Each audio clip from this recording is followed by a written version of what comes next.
Assalamualaikum warahmatullahi wabarakatuh.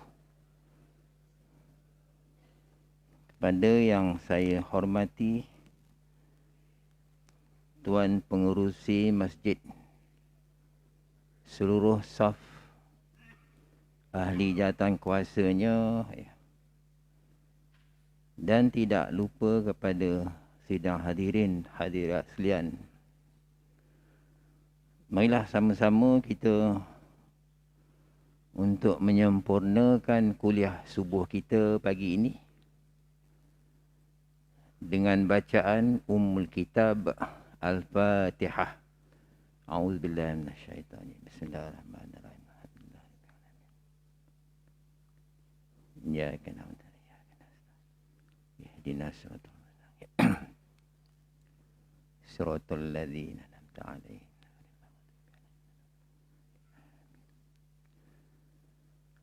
A'udzubillahi minasyaitanir rajim. Bismillahirrahmanirrahim.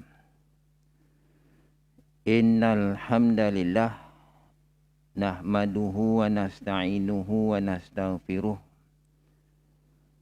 na'udzu billahi min syururi anfusina wa min sayyiati a'malina. May yahdihillahu fala mudhillalah wa may yudlil fala hadiyalah. Wassalatu wassalamu ala asyrafil anbiya'i wal mursalin wa ala alihi wa sahbihi ajma'in. Wa ba'du. Allahumma rabbi israh li sadri wa yassir li amri wahlul 'uqdatam min lisani yafqahu qawli. Qalu subhanaka la ilma lana illa ma 'allamtana innaka antal alimul hakim. Rabbana iftah bainana wa baina qaumina bil haqq wa anta khairul fatihin. La haula wa la quwata illa billahi alil azim.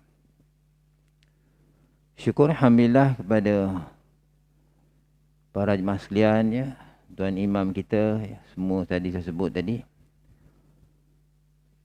Dalam pertemuan bulanan kita, ya, sesungguhnya saya minta ampun dan maaf, bulan sudah silap. Saya pergi ke mana? Jalan Belimbing. Sebab saya baca tarikh dengan harinya tak bersamaan. Jadi saya pandang tarikh saja tanpa lihat hari. Kesasar jauh kata. Bukit Belimbing pula tak kata silap. Jalan biasa saja. Jadi saya pun bila balik rumah tengok, silap rupanya. Jadi minta maaf, tak disengajakan. Kadang-kadang benda ni berlaku. Jadi benda ni berlaku, nanti kita akan jumpa ni. Pelajaran kita boleh tengok pada susunan nama Allah yang ke-69 dan 70. Selain Allah, selain Al-Qudus pagi ini, dia juga namanya Al-Qadir dan Al-Muqtadir. Dia yang berkuasa, dia tentu kuasanya, maka qada qadar itu berlaku atas ketetapannya. Boleh? Ya. Keduanya, saya tak ambil masa panjang pagi ini kerana saya ada program di Gombak. Lepas ni nak lari ke sana. Dan sini pun saya dimaklumkan ada majlis tahnik katanya. Jadi lepas ini saya tak sama-sama sarapan, saya terus nak pergi ke Gombak. Tak maaf tuan-tuan, ya. Jadi alhamdulillah pada pagi ini kita masih lagi tergantung dalam membicarakan nama Tuhan yang kelima. Siapa ingat? Yang kelima. Tak ingat? Yang keempat, Al-Malik. Ya. Allah itu, ya, merajai.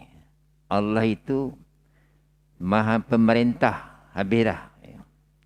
Kemudian kita masuk yang kelima ialah Al-Qudus.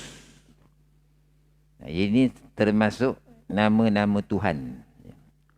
Cuma acap kali saya menyebut, jangan kita bayangkan bila Allah ini miliki nama-nama yang berbagai, maka dia pun banyak. Bukan. Cuma gelaran namanya banyak menunjukkan keagungan dia. Jadi mari sama-sama kita masuk kepada rukun yang kedua yang disebut oleh seorang ulama, Syekh Abdul Aziz Al-Salman menyebut. Dia kata, saya ulang-ulang ya biar mudah faham. Dia menyebut dalam kitab akidah dia, bagi memahami nama-nama Allah ini, hendaklah dia kata kamu semua memahami rukun-rukun yang terkandung di dalamnya. Lalu dia mengatakan rukunnya tidaklah banyak. Berapa? Siapa ingat? Tak ingat. 3 je. Pertama, mesti wajib mengimani nama-nama tersebut. Nombor 5 ni Al-Qudus. Kena terima selain Allah Ar-Rahman Rahimnya, Al-Qudus pun nama dia. Mesti dibenarkan, diiyakan, diterima. Rukun kedua, ini yang panjang lebar kita buat kuliah. Yakni kata dia, memahami syarah dari nama tersebut. Keterangan dia. Jangan silap. Jangan salah anggap. Itu saya sebut, perkara dunia pun kalau tersilap, jadi masalah. Apatah lagi, perkaranya kaitan dengan agama maupun berkaitan dengan akhirat. Saya nak sebut 2 perkara boleh? Mukadimah ya, bagi panas sikit. Kita biasa dengar kan, orang Melayu kata, seumpama melepaskan batuk di tangga. Banyak orang keliru. Bukan batuk yang koh-koh tu, bukan. Siapa tahu? Batuk tu ambil perkataan Jawa. Ni, sini, batuk ni. Jadi orang gunakan sebagai bidalan Melayu, pakai tempurung. Bila zaman dulu nak basuh kaki, ada tempayan kat luar tu, penceduk tu namanya batuk. Udah basuh kaki, dicampaknya. Itu maksudnya. Keliru kan? Itu sebenarnya. Sama juga dengan harapkan pagar, pagar makan padi. Pagar tu kan pagar. Pagar nama burung. Pun keliru kadang-kadang kan? Tak apalah, ini hal dunia. Tapi kalau hal akidah ni silap, masalah. Tuntutan dia. Betul Tuan Haji ya? Jangan sampai benda ni silap faham. Sebab itu kena dipahami betul-betul. Contohnya Al-Qudus. Apa syarahnya sebut? Al-Qudus itu bermaksud bahawasanya Allah Ta'ala itu maha bersih daripada sebarang kekurangan. Dia ada mubalarah dia ni. Mana bersangatan Allah tu bersih. Nanti ada tuntutan dia. Mana rukun yang ketiga, kata ulama tadi, dari nama-nama tadi, dari syarah-syarahnya itu, mesti turun kepada kita. Buat macam mana? Mendatangkan kesedaran, keinsafan. Kalau Al-Qudus, Allah itu suci, lalu kita jangan mengotorinya. Macam mana jadi kotor? Bila kita berbuat amalan-amalan syirik, misalan dia. Dan ada puluh-puluh lagi, nanti saya akan sempat, saya akan huraikan. Apa faedahnya kita mengimani nama yang kelima ini, yang Allah Ta'ala itu disebut dengan Al-Qudus. Ya. Sebutlah soal mana-mana pun. Kita solat tadi. Kita puasa nanti bulan Ramadan. Tak lama lagi kan. Ada duit, ada kemampuan. Istita'ahnya buat kerja haji. Semuanya itu mensucikan agama. Tidak ada satu ruang sana boleh bawa ke arah merosakkan kesucian agama itu. Jadi nak jadi begitu, kena memahami. Sebab tu saya bagi contoh tadi. Ya. Jangan silap. Hari ini banyak orang silap. Macam-macam statement keluar yang mana ucapan tulisan itu kadang-kadang boleh mencemarkan, merosakkan akidah seorang itu. Macam baru-baru ni kan. Ada satu wanita, dia kata, sembahyang 2 rakaat sebelum fardu subuh, Rasulullah menyebut akan dapat kaya melebihi isi dan dunianya.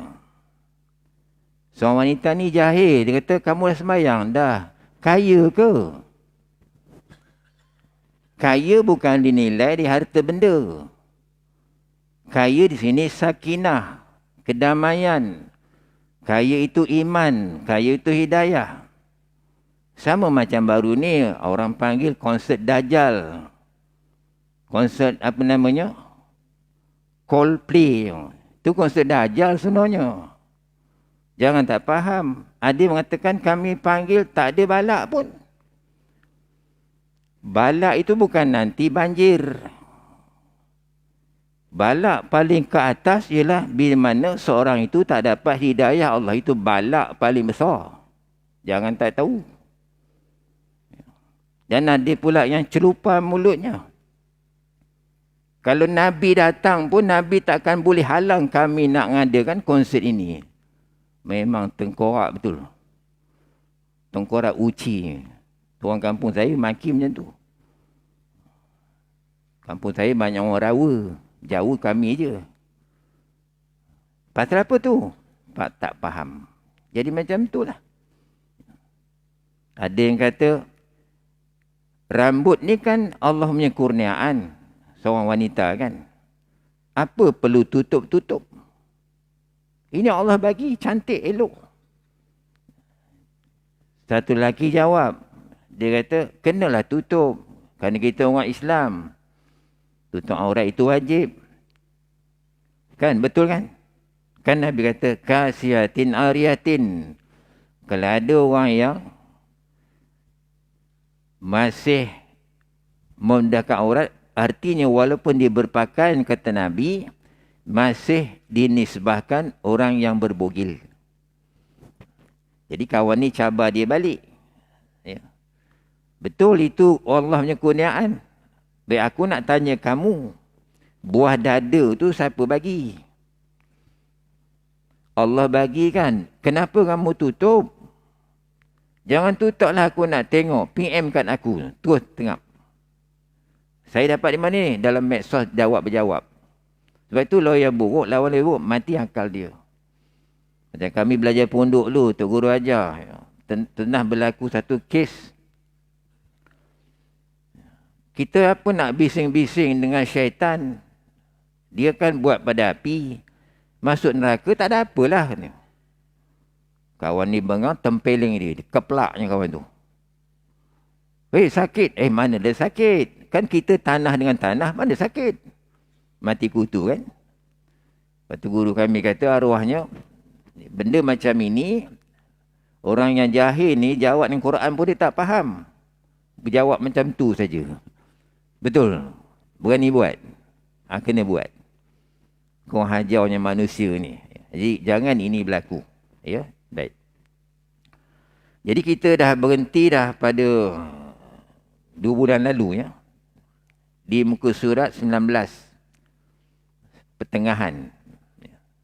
Huraian tentang syarah Allah Al-Qudus. Dia kata sini, manusia contohnya, Kata pengarang adalah satu makhluk yang Allah ciptakan daripada tanah sepanjang sejarah hidupnya. Bermula tak pernah luput dan sunyi daripada berbuat kesilapan, kejahatan, kezaliman, pendustaan dan berbagai-bagainya. Kesalahan yang terangkum sama ada yang dipanggil dengan dosa besar maupun dosa kecil. Cumanya memang kita ni tak ternafi. Sebab Nabi sebut selagi kita ni bangsakan dengan bangsa Bani Adam, tak ada yang perfect. Ada silapnya. Jadi sebaik-baik kata Nabi, orang berdosa itu hendaklah bertobat. Ya. Tapi kena kira juga. Ada juga walaupun Allah itu namanya Al-Afu. Nanti kita akan jumpa ya. 15, 35, 80, 82. Ini semua ada melibatkan nama Allah yang menjadi sifatnya pengampun. Ya. Al-Ghaffar, Al-Ghafur, Al-Afu, At-Tawwab. Namun kalau kita buat sesuatu dosa itu, umpamanya syirik, Allah tak ampunkan. Ya. Ataupun berlakunya istihza', orang yang senda-sendakan agama, pun Allah tak sedia nak ampunkan. Malahan bukan nak ampunkan, malahan Allah tak akan bagi hidayah. Macam mana bulan-bulan lalu saya hujahkan dengan ayat Quran, contohnya pada ayat 137 dalam surah An-Nisa. Kan ayat tu kata, lam yakunillah liyaghfir lahum. Lam yakunillah liyaghfir lahum. Allah tak ampunkan. Kenapa? Sebab sebelum ayat itu, sebelumnya Allah kata apa? Innal ladzina amanu summa kafaru summa amanu summa kafaru summa zdadu kufra. Adapun orang yang beriman, kemudian dia kafir, dia beriman, dia kafir balik, Allah tambah gandakan kekafirannya. Lepas itu bawa ayat, lam yakunillah liyaghfir lahum. Lepas tu Allah kata lagi, wala liyahdihum sabila. Sampai bila-bila Allah tak bagi hidayah. Kenapa begitu? Sebab dia telah mengotorkan agama Allah dengan bermain-main dengan hukum. Sebab itu tuan-tuan saya ingatkan sini, jangan sampai kita berlakunya, kalau orang jauh kata, fahaman, mencela-mencelelism. Tu saya baharukan perkataan tu. Tu mencela-mencelelism lah tu. Kejap beriman, kejap tidak, kejap beriman, kejap tidak. Dalam sembahyang puji Allah, puji Nabi, luar sembahyang lawan balik. Lawan Nabi, lawan Allah. Tak main-main ke namanya. Macam mana nak kita kaitkan dengan Maha Suci Allah Al-Qudus di sini? Kena jaga tuan-tuan tu. Sebab ini ada hadis saya sebut selalu kan. Apa kata Nabi? Yamrukuna minal islami kama yamruku samu minar ramiyati. Tak jaga elok agama ni kata Nabi, dia boleh meluncur keluar lebih laju daripada anak panah yang keluar daripada batang busarnya. Macam mana kaedah dia keluar? Boleh berlaku 3 keadaan. Cakapnya, niat iktikad di hatinya, dan perbuatan amalnya. Itu nak jaga, hati-hati. Mana boleh nak buat hukum Islam, masyarakat majmuk. Dia lebih faham dari Tuhan lagi. Kemajmukan itu adalah Allah yang buat. Kenapalah kita kata tak boleh? Biasa dengar tuan ya. Mana boleh nak buat hukum Islam? Masyarakat berbilang kaum.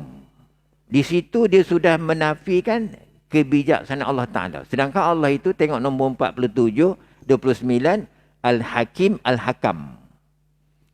Maha bijaksana. Dia menghukum. Al-Hakam. Dia hukumkan manusia jadi berbagai-bagai puak. sucinya dia, ciptaan dia tu. Jadi jangan sampai kita silap benda macam ni. Silap dia di mana? Sebab kejahilan. Ini yang ulama kata, orang jahil biasa lumrahnya dia akan bermusuhan dengan kejahilan dia. Ini yang tak jadinya. Ini yang kena faham sini. Semuanya itu bergelar manusia, walau siapa pun dia. Jadi Maha Suci Allah terlepas dari keadaan itu, siapa? Allah tak ada silap. Ciptaannya, bikinannya, sifatnya, apa saja, tak ada yang silap. Dia buat hukum tu suci. Ada hukum, ada syariat. Semuanya bersih. Maknanya, di sini, kemahasucian Allah ini kekal. Terus menerus, tak berhenti-henti. Lalu dibuat perbandingan. Banding dengan manusia, dah berapa kali salah yang dia buat. Dalam masa sedetik. Apalagi sepanjang hayatnya kat dunia ini. Mungkin kalau diibaratkan seperti gunung, sudah berapa gunung yang muncul jika salah-salahnya itu dikumpulkan, disatukan. Betul? Itu sebab dalam kitab Bimbingan Mukmin, Imam Ghazali sebut, dosa ni kata dia, walau kecil macam mana, dia boleh bertukar jadi besar. Kalau ditangguhkan, mana seorang tadi tak sedia untuk bertaubat. Jadi 6 tempat disebut. Dosa kecil boleh jadi besar. Bila mana mengekalkannya. Bila mana dia tahu itu dosa, dia buat juga. Dan si pelakunya menanggapi, mengatakan, alah ini kecil je. Mengatakan begitu, kata Imam Ghazali, boleh bertukar jadi besar. Tengok dalam bab taubat. Saya tak ingat muka surat 570 ke atas. Kitab Bimbingan Mukmin karang Imam Ghazali. Dalam tu ada dihuraikan. Sehingga disebut sana oleh Abu Ta'al Al-Maki, diambil ulama lain, dimasukkan dalam kitab itu, mengatakan dosa ni kalau dikira, yang biasa manusia buat, dihimpunkan sebanyak 17 keadaan, dia kata.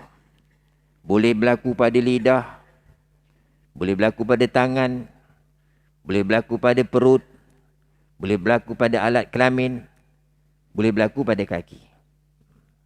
Sehingga dia sebut, ada satu dosa yang dia kata berlaku atas satu badan, yakni derhaka mak bapak. Tu baru ni saya ceramah bulanan di Sungai Penchala, cukup cemas malam tu. Seorang anak bunuh mak bapak mati. Terjerit-jerit 11 surau.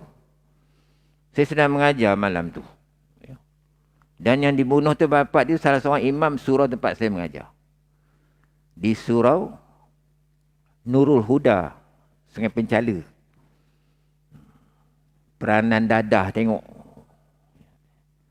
Sedangkan kita mak bapak ni, kita kata kalimah saja pun dah kira derhaka. Ini pula bunuh bagi mati.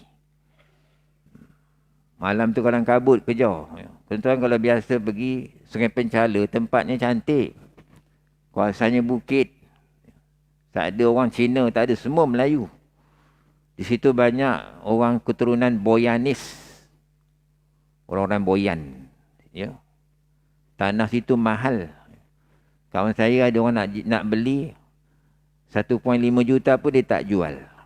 Penuh dengan dusun, cantik. Itulah keadaannya. Dosa tadi tu. Sebab sini cakap, beritahu oleh pengarang ni, selagi namanya manusia, tak ada yang tepat. Mesti ada silap. Jadi sebaik-baik kata Nabi, orang berdosa taubat. Kenapa dimuatkan segmen macam ini? Nak bandingkan Allah dengan kita macam mana. Allah tak pernah silap. Baik ciptaannya, hukum-hukumnya, syariatnya, kendaknya. Apa saja betul. Hududnya, kisahnya betul. Ya. Itu kita kena buat perbandingan. Ya. Sehingga namun Allah itu pengampun dan sedia memaafkan kesalahan dan doa yang dilakukan oleh hamba itu. Kata pengarang, pintu taubat sentiasa terbuka, luas untuk mendapat pengampunan dari Allah bagi siapa yang nak bertaubat. Ini dia. Ya. Kemudian, dia bagi kesimpulan sini. Ya. Apa kita nak jadikan Al-Qudu ini sebagai pegangan tauhid? Sebagai akidah kita. Kata pengarang, hendaklah katanya, di dalam amalan seharian kita, umat manusia, terutamanya golongan orang yang beriman, hendaklah sentiasa membersihkan segala kepercayaan, keyakinan maupun anutan terhadap nya. Nya ni domir ya. Nya ni balik pada Allah. Yang ni katanya macam mana? Dengan terus menghubunginya dari masa ke semasa, dan hendaklah kita semua perbaiki amal-amal perbuatan kita, kelakuan kita seharian ini, semasa hidup kita ini. Jangan sampai dicemarkan dia dengan perbuatan-perbuatan yang boleh membawa kepada syirik dan unsur umpamanya. Ya. Lepas tu saya himpunkan di sini, ada lebih kurang 10 perkara faedah atau kelebihan dengan mengimani Allah yang disebut dengan Al-Qudus. Pertama, ulama sebut barang terpelihara akan imannya. Imannya terpelihara bila Allah disucikan melalui Al-Qudus. Itu yang pertama. Iman terpelihara, mana terjaga. Keduanya, imannya menjadi betul. Akidahnya jadi benar, lurus. Sebab dah bersih kan? Dia tak bersih tu macam mana? Bila berlakunya syirik. Yang syirik ni yang saya sebut bulan-bulan lalu sangat mudah berlaku. Kadang-kadang tak perasan. Terutama bila berlakunya syirik khafi. Macam Nabi kata dalam risalah yang lalu, tuan-tuan ingat ya, dalam bab syirik, yang Nabi sebut kesamarannya macam semut kan. Semut, sudahlah kata Nabi, warnanya hitam, merayap di atas batu hitam waktu malam gelap gelita, kata Nabi. Lalu Nabi bagi contoh kan, iaitu kata Nabi, seorang itu menyokong, menyebelah kepada kezaliman, sebaliknya membenci kepada keadilan. Itu juga hukumnya syirik. Menyokong zalim, menyebelah zalim, memenangkan zalim, berjuang atas kezaliman. Itu semua adalah perbuatan syirik yang kadang-kadang kita tidak menyedarinya. Sebab sini kesimpulannya, kena jaga ni. Bersihkan anutan. Bersihkan keyakinan. Kepercayaan itu terhadap Allah Ta'ala dan terus menghubunginya dari masa ke semasa, baiki perbuatan kelakuan seharian kita. Mana bila kata Tuan Menurut ni, hendaklah adanya konsep istiqomah. Jangan jadi tadi yang sebut mencela-mencela, itu jangan. Pagi lain, petang lain, esok lain, hari lain. Ini orang tak ada pegangan. Ya, orang yang dipegangan, dia mesti ada sifat istiqomah. Mengekalkan pegangan dia di atas jalan-jalan kebenaran. Boleh huraikan istiqomah ni, kalau ikut ilmunya, sangat luas. Dan memang kita pun minta selalu, paling kurangnya 17 kali saya semalam, kalau kita sembahyang termasuk dalam rukun kaulinya. Ihdinas siratal mustaqim. Minta kita sentiasa dalam hidayah. Istiqomah dalam petunjuk. Jadi kena nampakkan di luarnya. Bukan minta dalam semayang saja. Falsafahnya dibawa keluar. Macam itu. Itu yang kedua. Dan bersih daripada berbuat sebarang amalan syirik kepada Allah Ta'ala. Ya. 4. Menanggapi Allah itu besar, hebat dan agungnya daripada sifat nama Al-Qudus tadi. 5. Barang memuliakan serta memuliakan Allah Ta'ala sebagai Tuhan. Sebenar-benar Tuhan. 5. Dikatakan apa dia? Mensucikan dari nama tadi. Sebagaimana kita sebut kalimah Sabbihisma Rabbihil A'la. Suci. Yang ketujuhnya menuruti perintah Allah dan agamanya. Suruhannya dilakukan. Sentiasa bertasbih. Mensucikan amal. Paling kurangnya kadang-kadang kita baca 100 kali. Ini kalimah. Yang kalau kita baca hadis Nabinya, kan Nabi sebut kalimatani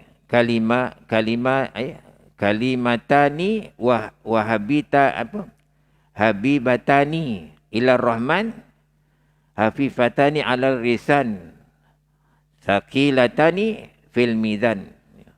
Mana dia?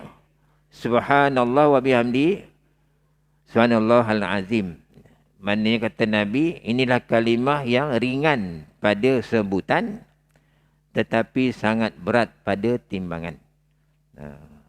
Sampai dalam satu hadis menyebut Allah sangat kasih, maknanya dengan menyebut nama-namanya.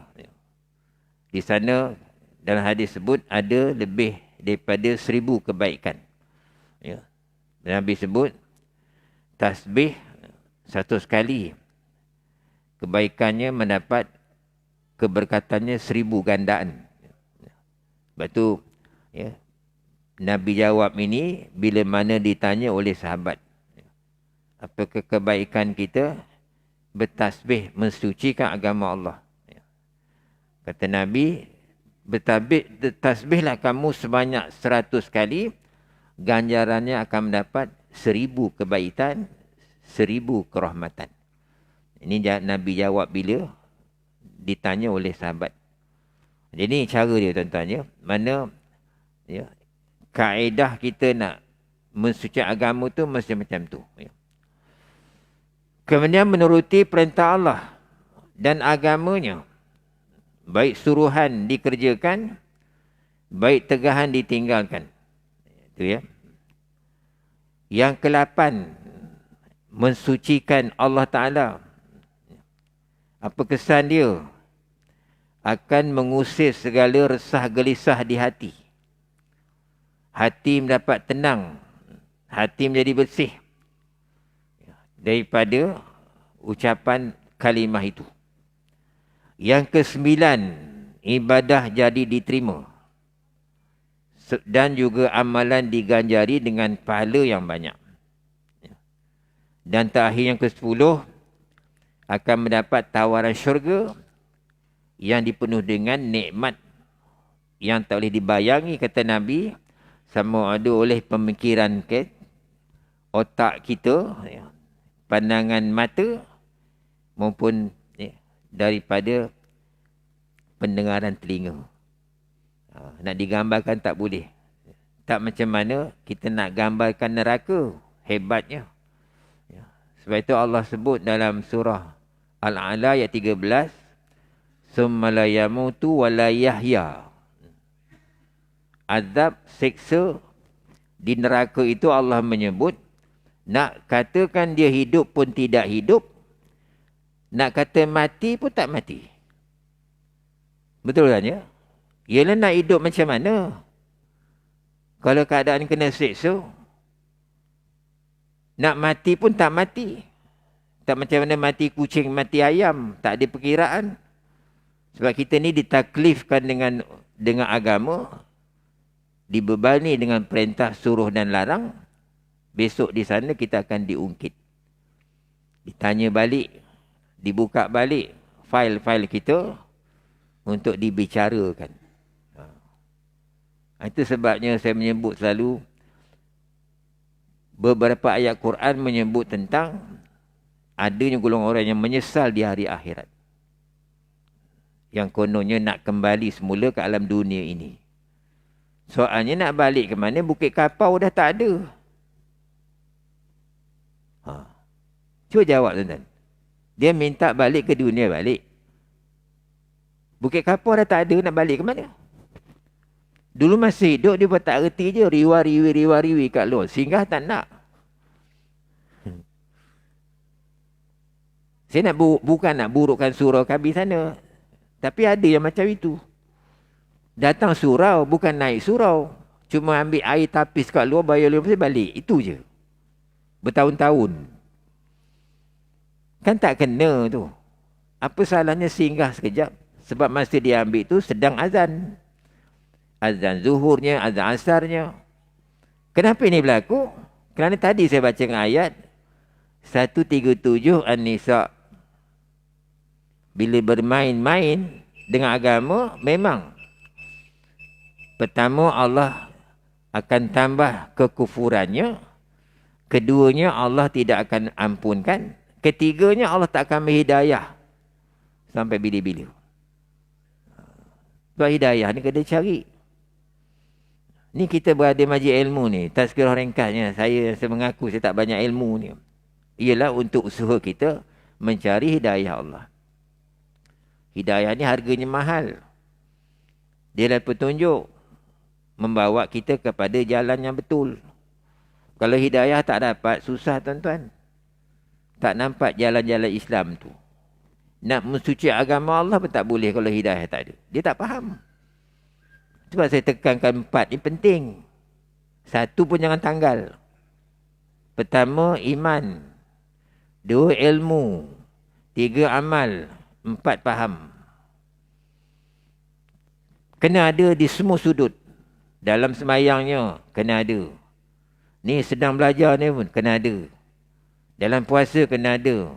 Dalam politik, kena ada. Dan akidah, kena ada 4 ni. Apa dia? Ilmu, iman, amal, faham. Kalau ada 3 saja tak faham, jadi macam sekarang dah. Islam dipertikaikan. Agama dikotori dengan syiriknya. Sebab dia tak faham. Sebab tu rukun faham tu kena ada. Yang Nabi kata, kalau seorang itu nak dapat kebaikan, Allah akan bagi dia faham yang betul dalam agamanya. Mayurillahu khaira yufaqihu fid din, kata Nabi. Itu kena faham tu. Ya. Sama dengan ini tadilah. Ya. Tuntutan dia. Ya. Dia kata, ya, mereka perlu menyingkirkan mana-mana sifat yang tak sejajar dengan sifat dari kehendak Allah. Mana Allah tak hendak, keluarkan. Itu sebab bila kita ucap syahadah, dia ada rukun. Penafian, pengisbatan. Penafian, singkirkan yang tak perlu, yang menyanggahi, yang tak dikendaki, yang menyebabkan rosak iman amal, tolak. Kemudian pengisbatan, sabit, pengukuhan, terima. Lepas tu ada tolak, campur dia. Dia bukan boleh Islam ni ambil semua. Islam tolak semua dah. Ada yang dia ambil, ada dia tolak. Ditolak mana yang menyanggahi, dia ambil yang menepati saja. Sebab kita ucap la ilaha, nafi, illallah, sabit. Jadi 7 tempat tu pengesahan dia. Dah saya huraikan dalam kajian yang lalu.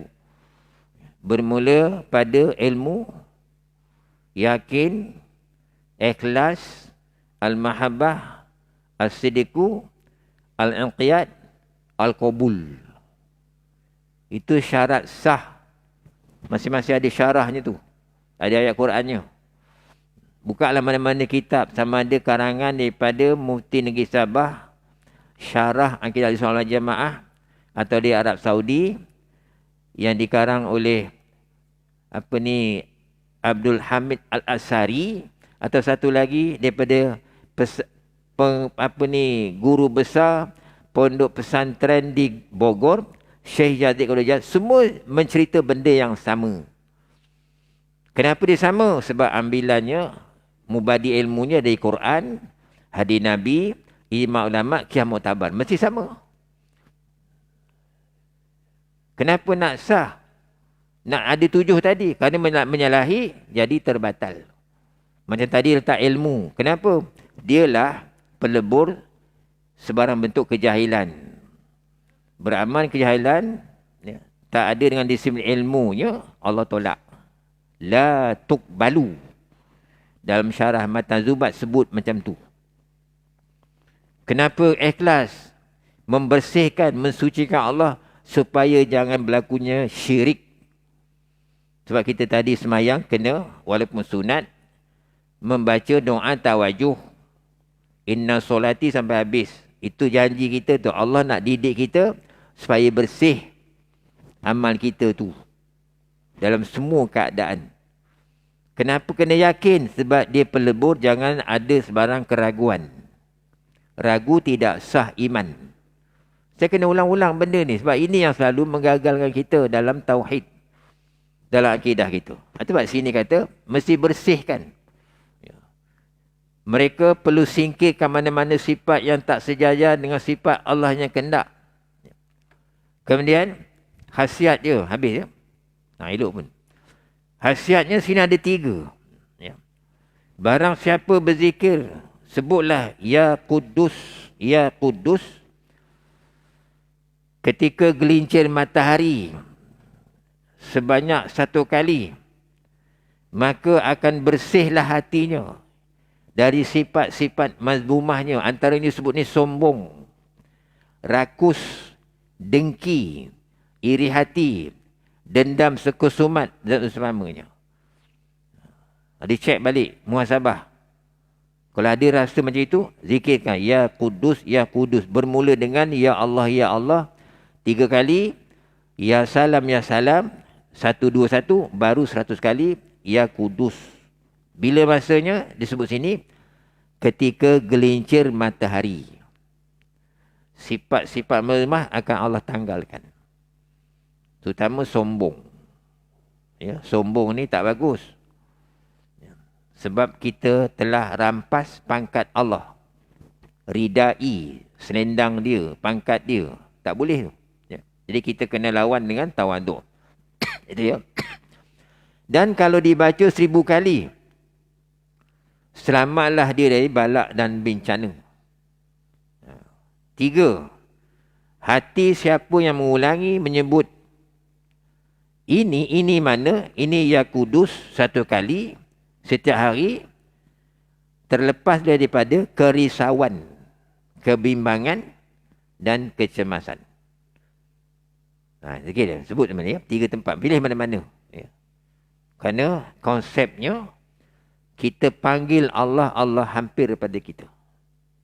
Dia menepati macam mana nama Tuhan yang ke-44 nanti.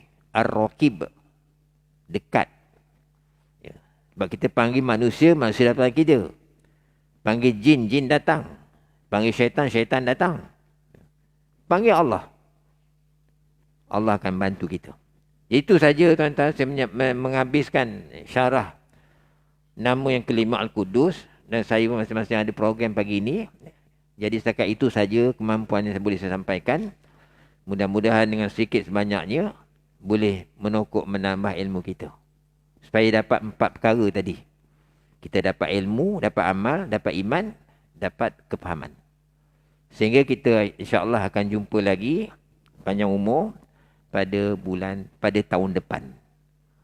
Ya, kita jumpa tahun depan ya. Macam lama bunyi kan. InsyaAllah.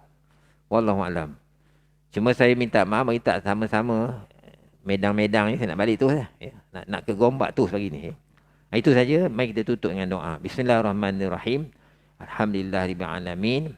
Allahumma anfaqna bima alamtana wa alimna ma yanfa'una wa zidna ilma walhamdulillah kulli hal. Rabbana atina fid dunya hasanah wa fil akhirah hasanatan wa qina adzabannar.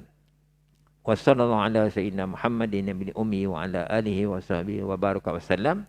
Walhamdulillahirabbil alamin. Kita tangguhkan sama-sama dengan membaca tasbih kafarah dan satu as. Bismillahirrahmanirrahim. Subhanaka hamdika asyhadu an la ilaha illa anta astaghfiruka wa atubu ilaik. Bismillahirrahmanirrahim. Wal 'asri innal insana lafi khusr illal ladzina amanu wa 'amilus solihat wa tawassaw bil haqq wa tawassaw bis sabr. Assalamualaikum warahmatullahi wabarakatuh.